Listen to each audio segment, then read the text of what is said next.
Hey everybody, this is Cody Wright. I'm here to talk today a little bit about my picking technique on the bass. My bass right now is my Zahn Sonus Special with a newly rebuilt neck by Joe Zahn with the satin finish and the inlays, and it's real nice.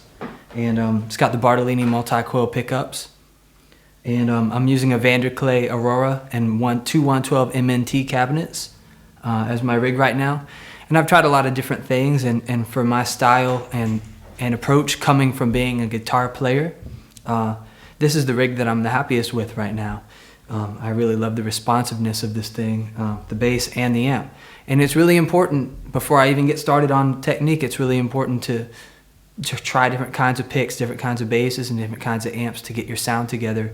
And it makes it more fun to play when you feel like you sound good and you're getting a good, satisfying tone out of your instrument, and it's easy to play. So right now I'm using Jim Dunlop Prime Tone 1.5 millimeter triangle picks.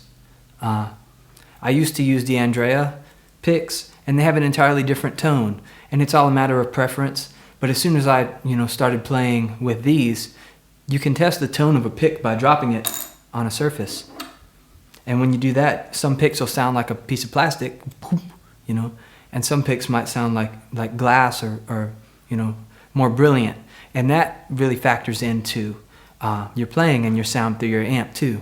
So that's a good way to test out a pick as well, how it feels in your hands, plus just drop it on a surface and feel it from there.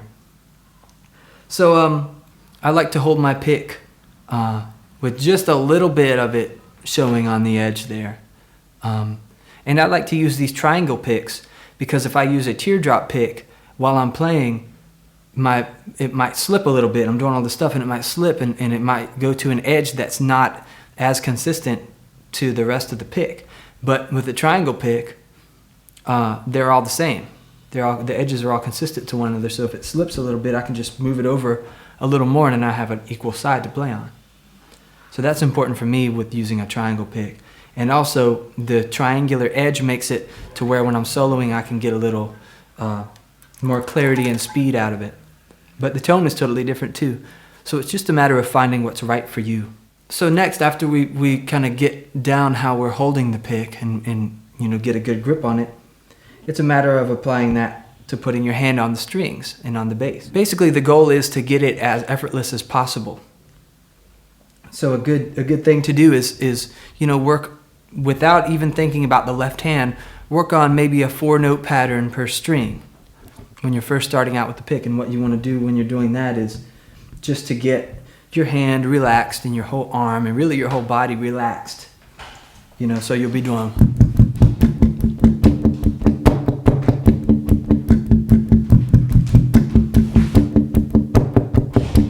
and practice at different speeds.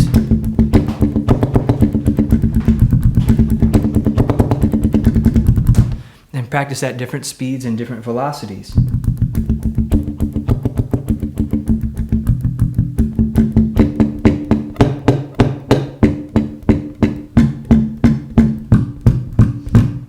It's just a learning curve thing because it's a different muscle group than doing this. Whenever I actually do play fingerstyle bass, my arm gets on fire because I'm not used to it. And then I know that happens with people that are used to playing fingerstyle and they switch to pick. You're going to feel a lot of muscle work in here and in here too. But when I was first learning pick on the guitar, in here was the area that I felt the most pressure. So you're going to have to work with that, and it's just like any endurance thing or working out where you just build up a muscle and get more used to it, or jogging where you get faster the more you do it. We can then take that into a string skipping. After we work on that a little bit and get our hand position comfortable, we can take that into maybe a string skipping kind of exercise. So it's a downstroke and then an upstroke.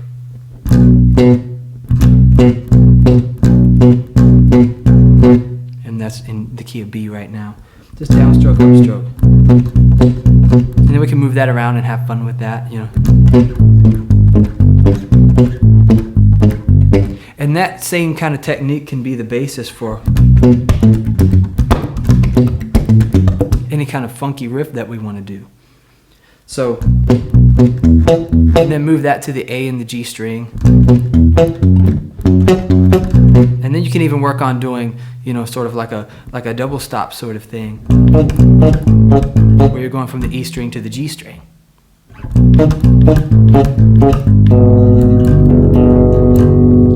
You know, just combining that technique with what you might already know how to do with your left hand if you're switching from fingerstyle to pick bass or learning pick bass. So the funky riff that I played is really based around a 16th note pattern, and a lot of the funky stuff that I do and a lot of the stuff that Bobby Vega does is based around just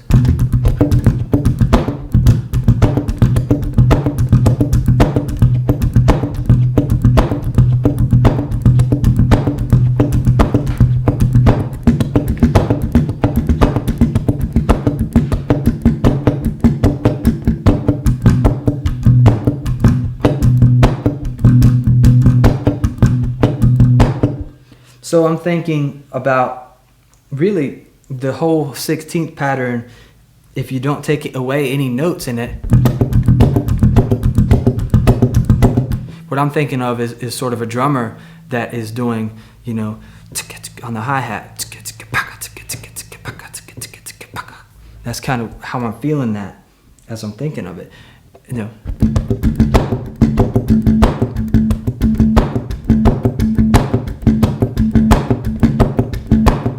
And it's just all completely alternate.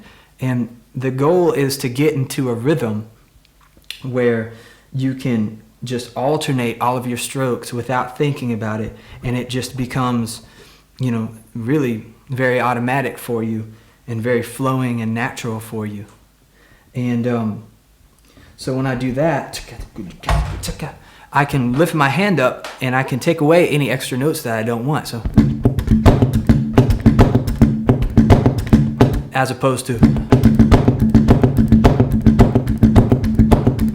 I can just take some notes away. But I'm still completely feeling a 16th pulse with this hand, you know.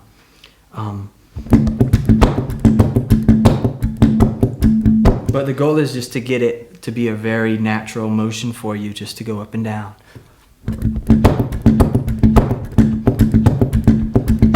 So then, you know, you can apply that to, you know, just any sort of funky riff that you might, you know, base around a blues scale or a Mixolydian mode or something like that. So.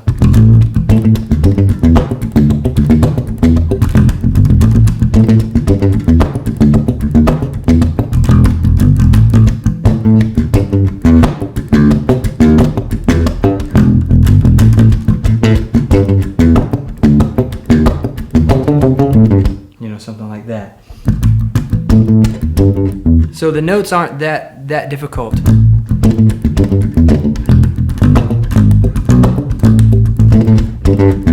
It's just, I'm just thinking, just making stuff up sort of off the top of my head and just thinking of things that are, you know, in the A position, you know, in that whole funk spectrum. You know, a dominant 7 kind of sound. Another thing that I get asked about quite a bit is how I combine picking with soloing and playing different scales and mode shapes in tunes or in jams. And really a lot of that for me comes from my background as a guitar player, playing bluesy stuff, listening to guys like Stevie Ray Vaughan, and then going further into fusion and people like Sean Lane, Scott Henderson, and Frank Gambale. And all those guys had sort of a bluesy edge on their fusion playing. I could tell that the blues probably was one of the first things that they learned how to play. And that was the case with me. So it was really interesting to hear guitar players like Scott Henderson who, you know, do an album like Dog Party or Tore Down House, where you have blues with all these fusion elements added to it. But you could tell that blues is sort of the foundation of the whole thing. But it just goes beyond that. And I feel the same way. Oftentimes, I'll just get into a mode where just from listening to people like that so much, I'll add different vocabulary elements into what is really coming out of the blues scale and from bluesy things that I do, like passing tones, you know.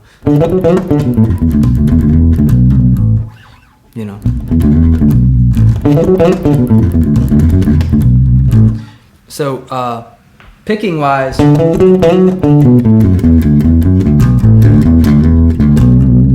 something like that is going to be, mostly alternating.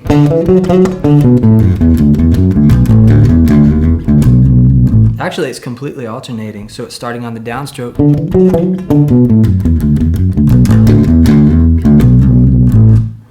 And that's really just blues, basically based around the blues scale here, but phrased really intentionally. So 1, 2, 3, 4, 1. Something like that. And if you don't play it, if you start it on a beat and you don't play it within the phrase, that's okay if you just keep paying attention to where, the next beat starts. And then you can just kind of, that will make the lick, that might make the lick sound totally different. All right, this is Cody Wright, and I'm with BassTheWorld.com. For more information on getting lessons or anything, you can check me out at CodyWrightMusic.com or on Facebook. I have a band page. It's just Cody Wright. And you just type my name in, maybe type my name in bass, Cody Wright Bass, and you can find my page, and there's a picture of me on there. And my YouTube handle is Cody Wright Music. All right, thank you very much.